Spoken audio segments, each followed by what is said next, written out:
Barakaning siri. Ibrohim ibn Adhamni huzuriga bir kimsa kelib bahslashibdi. U baraka degan narsa mavjud emas debdi. Ibrohim ibn Adham javob beribdilar: sen itlar va qo'ylarni ko'rganmisan? Ha, ularning qaysi birining bolalari ko'p bo'ladi? Qaysi biri ko'proq tug'adi? Itlar 7 ta yoki 8 ta, qo'ylar esa 3 tagacha bolalaydi. Atrofingga nazar solgin, qaysi biri ko'proq? Menimcha qo'ylar ko'p bo'lsa kerak. Axir qo'ylarni go'shti uchun ko'plab so'yiladi-ku. Ularning soni kamayib ketishi kerak emasmi?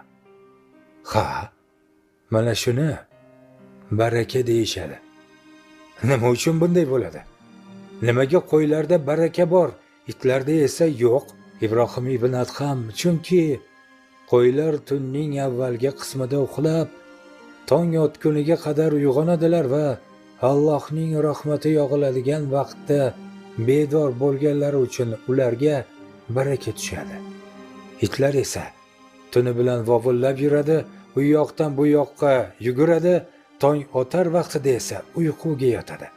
Rahmat yog'iladigan vaqtni g'aflatda o'tkazgani bois ularga baraka tushmaydi deb javob beribdilar. Xulosa esa o'zimizdan azizlar.